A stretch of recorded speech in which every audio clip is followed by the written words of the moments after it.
Assalamualaikum students of Oxford and Explorville School. Hope so you all are fine. Welcome back in our online classes. हम लोगों ने बच्चों previous पढ़ा था board atomic theory and Rutherford atomic theory. Hope so आप लोगों को उसमें कोई प्रॉब्लम नहीं होगा. देन आज का हमारा टॉपिक है इलेक्ट्रॉनिक कॉन्फ़िगरेशन. आज हम पढ़ेंगे इलेक्ट्रॉनिक कॉन्फ़िगरेशन कि इलेक्ट्रॉनिक कॉन्फ़िगरेशन होता क्या है, इसका केमिस्ट्री में काम क्या है और ये यूज़ क्यों होता है. तो फर्स्ट ऑफ ऑल आपने स्ट्रक्चर ऑफ एटम में ये बात अच्छे तरीके से पढ़ ली थी कि हमारे पास जो एटम होता है, एक एटम, उसके दरमियान में ना टाइनी मतलब छोटा सा न्यूक्लियस होता है. टाइनी छोटा सा न्यूक्लियस होता है हमारे पास, और उसके न्यूक्लियस के इर्द गिर्द बहुत से शेल्स होते हैं जिनके अंदर इलेक्ट्रॉन जो हैं वो हमारे पास रिवॉल्व कर रहे होते हैं. अक्सर ये बात आपने पढ़ी होगी कि बोहर ने बोला था कि electron revolves around the nucleus, मतलब कि ये आपका न्यूक्लियस है और ये आपके इलेक्ट्रॉन्स हैं जो कि न्यूक्लियस के गिर्द रिवॉल्व कर रहे हैं, और ये जो हैं अपने ही शेल में, अपने ही ऑर्बिट में जो है वो रिवॉल्व करते हैं. तो उनको बोला जाता है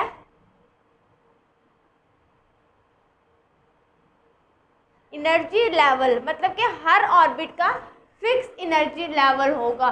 जैसे कि आप अगर प्रीवियस देखें तो बोहर ने आपको बताया था कि अगर तो एक इलेक्ट्रॉन है वो इसके अंदर ही मूव कर रहा है अपने ऑर्बिट के अंदर ही, तो उसका फिक्स एनर्जी लेवल होगा. लेकिन अगर इलेक्ट्रॉन लोअर ऑर्बिट से हायर ऑर्बिट में जा रहा है तो वो अपनी एनर्जी में जॉब करेगा कि कौन सी, कि वो देखें जब चीज़ जो है छोटे से बड़े में जा रही है तो वो क्या कर रही है, अपनी एनर्जी को क्या कर रही है, एब्जॉर्ब कर रही है. और इसके ऑपोजिट अगर देखें बड़े से छोटे में आएगी तो वो क्या कर देंगी, अपनी एनर्जी इमिट कर देगी.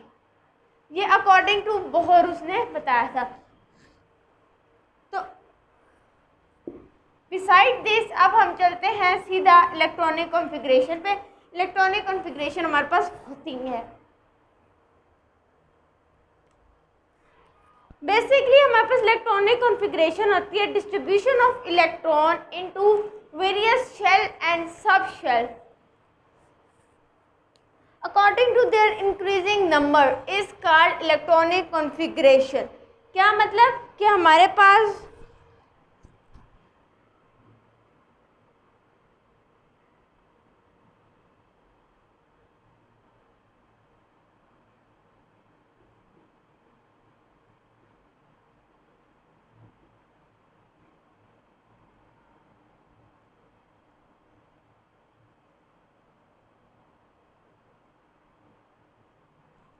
हमारे पास इलेक्ट्रॉन डिस्ट्रीब्यूट हुए हैं शेल्स के अंदर और सब शेल्स के अंदर according to their increasing electrons.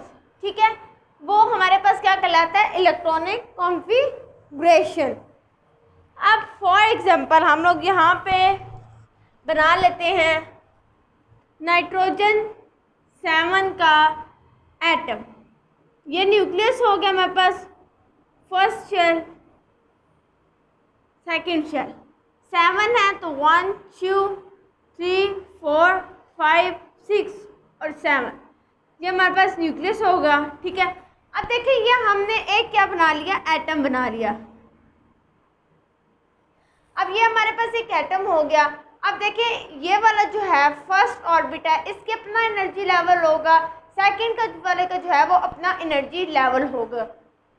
तो अब यहाँ पे शेल और सब शेल की बात की गई है, तो बेसिकली इन पे पूरी हमारी इलेक्ट्रॉनिक कॉन्फ़िगरेशन जो है वो डिपेंड करती है. अब हम देखते हैं कि हमारे पास शेल्स क्या होते हैं और सब शेल्स क्या होते हैं.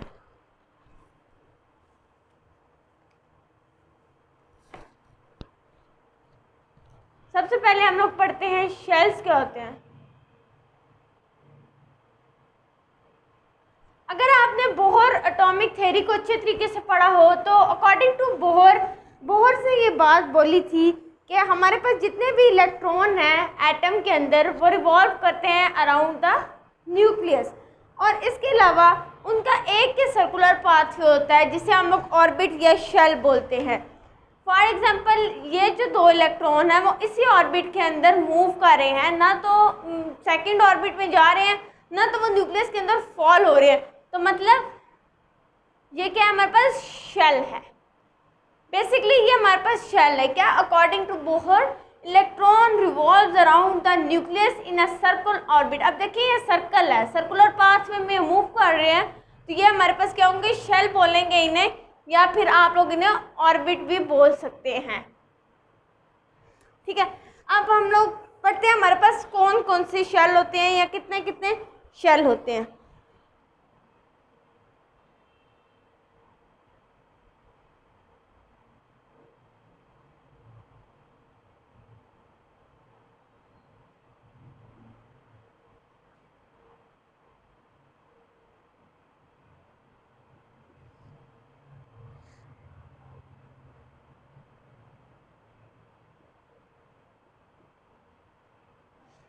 इन्होंने हमें 3 शेल्स बताए हुए हैं बेसिकली, के, L and M.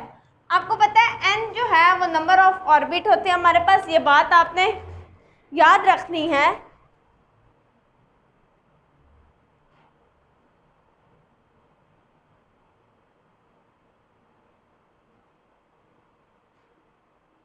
Number of orbits या नंबर ऑफ शेल्स। एन जो है वो हमारे पास क्या होगा, नंबर ऑफ ऑर्बिट या नंबर ऑफ शेल। मतलब कि जो हमारे पास पहला शेल है या पहला ऑर्बिट है ये वाला, वो क्या होगा, के शेल होगा। ये वाला हमारे पास हो गया के शेल। सेकंड हमारे पास कौन सा आ रहा है, ये वाला, तो ये हमारे पास कौन सा होगा, L shell. And third one is M shell, कि अगर इसके बाद भी कोई शेल आता है तो वो उसे हम लोग क्या बोलेंगे, M shell. In simple nucleus हो गया हमारे पास, number 1 shell, number 2 and number 3। K हो गया ये वाला एल हो गया, और ये वाला हो गया हमारे पास एम शेल।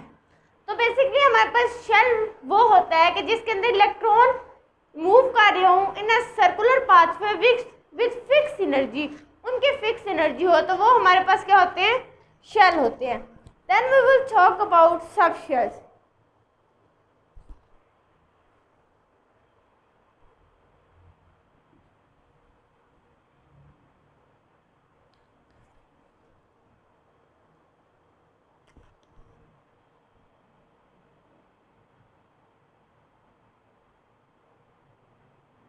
अब इसको हम कैसे डिफाइन करेंगे, शेल्स का तो हमें पता चल गया। अब हमारे पास जो शेल्स होते हैं वो फर्दर डिवाइड होते हैं, तो उन्हें हम लोग बोलते हैं सब शेल्स।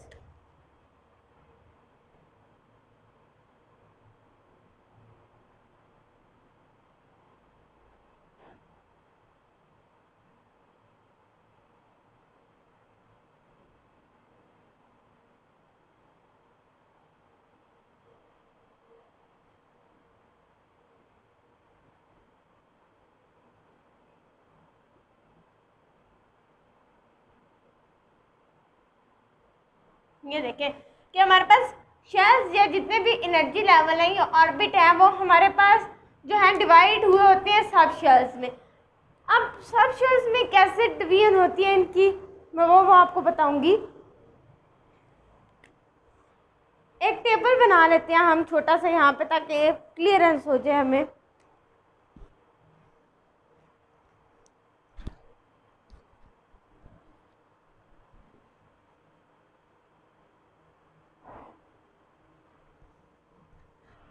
यहाँ पे लिख लेते हैं n इज इक्वल टू 1, और हमारे पास 1 वाला कौन सा है, के शेल है, शेल्स एंड सब शेल्स, और ये हो गया नंबर हो गया। तो उसमें क्या आएगा, ओनली s। देन 2 है, वो हमारे पास कौन सा है, l है, तो उसमें क्या आएगा, S एंड P। देन 3 है हमारे पास, वो क्या है, M है, तो उसमें S P D ये तीनों आ जाएंगे। तो बेसिकली आप यहाँ पे देखें तो आपको प्रॉपरली सही तरीके से समझ आ जाएगा कि हमारे पास अगर हम लोगों का सिर्फ फर्स्ट जो एटम में हमारे पास सिर्फ फर्स्ट वाला शेल यूज़ हो रहा है तो उसका आगे से सब शेल होगा ओनली S। देन अगर तो सेकंड वन यूज़ हो रहा है, L यूज़ हो रहा है, तो वो हमारे पास क्या होगा, S एंड P दोनों यूज़ होंगे। और देन फर्दर थर्ड यूज़ हो रहा है M, तो उसमें S, P और D तीनों यूज़ होंगे। इसके बाद N आता है, अगर आपका N यूज़ हो रहा है तो उस पर S, P, D and F, मतलब कि पीछे वाला जो हमारे पास सब शेल है वो अगले वाले शेल के सब शेल्स में इंक्लूड होगा। इसके अलावा एक और ज़रूरी बात यहाँ पे याद रखने वाली ये है कि जो हमारे पास S सब शेल है उसमें जो है वो हमारे पास सिर्फ 2 इलेक्ट्रॉन्स आ सकते हैं। ये बात आप लोगों ने ध्यान में रखनी है कि S सब शेल में सिर्फ 2 इलेक्ट्रॉन्स आएंगे, 2 से ज़्यादा इलेक्ट्रॉन्स नहीं आ सकते। Then we will talk about P। तो P में हमारे पास आएंगे 8 इलेक्ट्रॉन्स, मतलब L शेल में 8 इलेक्ट्रॉन्स आ सकते हैं, इससे ज़्यादा उसमें गुंजाइश नहीं है इलेक्ट्रॉन्स रखने की। Then we will talk about M shell कि M शेल में हमारे पास कितने इलेक्ट्रॉन्स आएंगे। M शेल में हमारे पास आते हैं, M शेल लिए हमारे पास D है, D सब शेल में हमारे पास आते हैं 10 इलेक्ट्रॉन्स। एंड फर्दर अगर N आप यूज़ करते हैं तो F में 14 इलेक्ट्रॉन्स, मतलब कि S में 2, P में 8, D में 10 एंड F में 14। इससे ज़्यादा आप जो हैं इलेक्ट्रॉन्स या एटम्स के अंदर नहीं डाल सकते, किसी भी शेल के अंदर इससे ज़्यादा इलेक्ट्रॉन्स नहीं आएंगे। और जब भी आप इलेक्ट्रॉनिक कॉन्फ़िगरेशन करेंगे तो पीछे वाले सब शेल को या ज़रूर इंक्लूड करेंगे। इसी के साथ हम एक एग्जांपल कर लेते हैं जिससे आपको क्लियर हो जाए ये बात कि हम लोग कैसे डिस्ट्रीब्यूट करेंगे।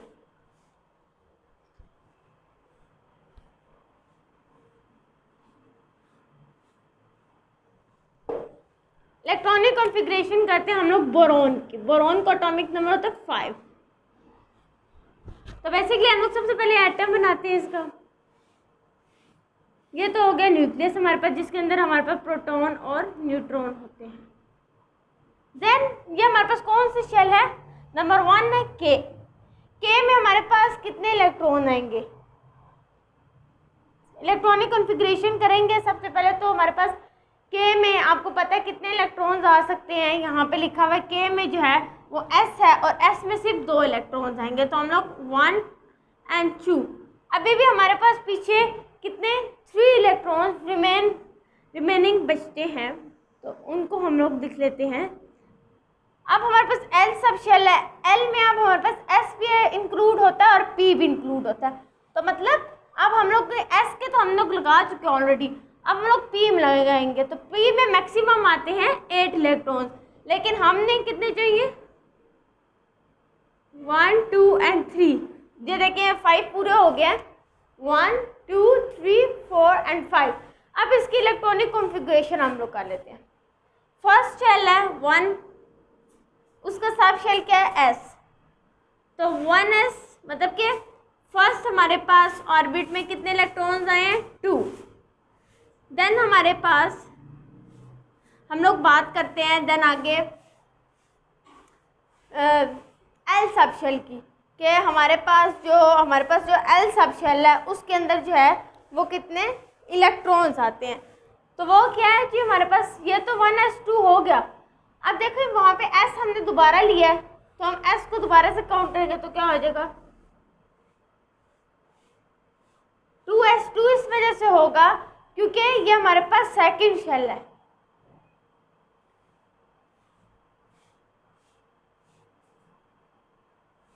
ये हमारे पास हो जाएगी इलेक्ट्रॉनिक कॉन्फ़िगरेशन बोरॉन की। कैसे? 1s2, मतलब कि पहले में जो है वो 2 आते हैं, दूसरे में s भी इंक्लूड था तो p भी इंक्लूड था। तो s को पहले हम लोग कंप्लीट करेंगे, 2 इसके साथ दिखे क्योंकि सेकंड शेल था। s के अंदर 2 आ गए और p पीछे रहेगा। p के अंदर मैक्सिमम जो है वो 8 इलेक्ट्रॉन्स आते हैं, लेकिन यहाँ पे हम लोग 1 इसलिए लिखेंगे क्योंकि हमने पीछे सब शेल पीछे वाले को भी इंक्लूड किया है। अब एक और हम लोग एग्जाम्पल करते हैं, सोडियम की कर लेते हैं। चलिए, सोडियम होता है हमारे पास 11। बेसिकली आपको शेल्स के नाम याद होने चाहिए, सब शेल्स याद होने चाहिए। वो जब आपको याद होंगे तो आपको प्रॉब्लम नहीं होगी। 11 होते हैं सोडियम के। सबसे पहले बना लिया है हम लोगों ने न्यूक्लियस,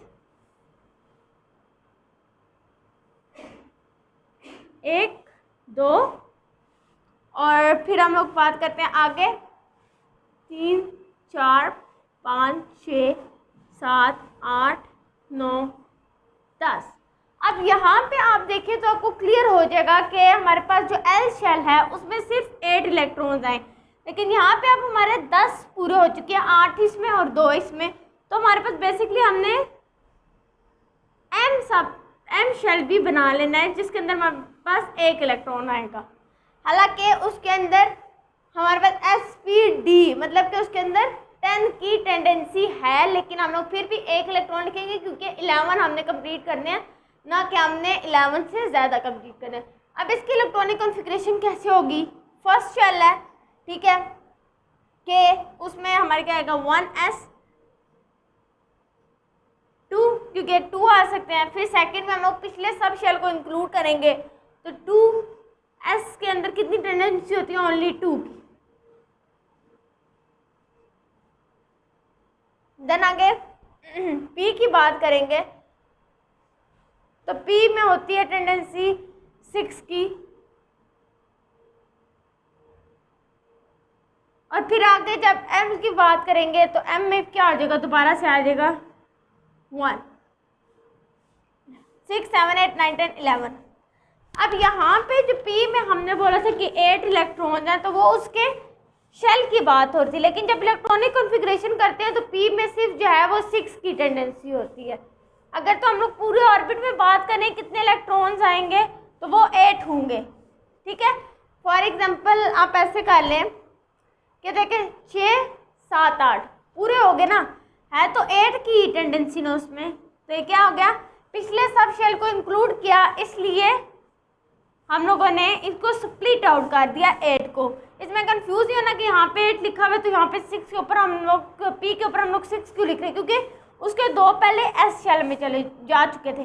फिर जब m की बात हुई तो m में फिर से हम लोग sp_d लगता है, तो फिर s में अगर हम लोग 2 की टेंडेंसी है तो 1 लगा रहे हैं, तो वो हमारे पास बेसिकली हो जाएगा 3 होगा यहाँ पे, बिकॉज ये हमारे पास थर्ड शेल है 1 2 एंड 3, और ये अगर फर्दर आपके पास n शेल आता है तो वो उसके आगे से सब शेल है।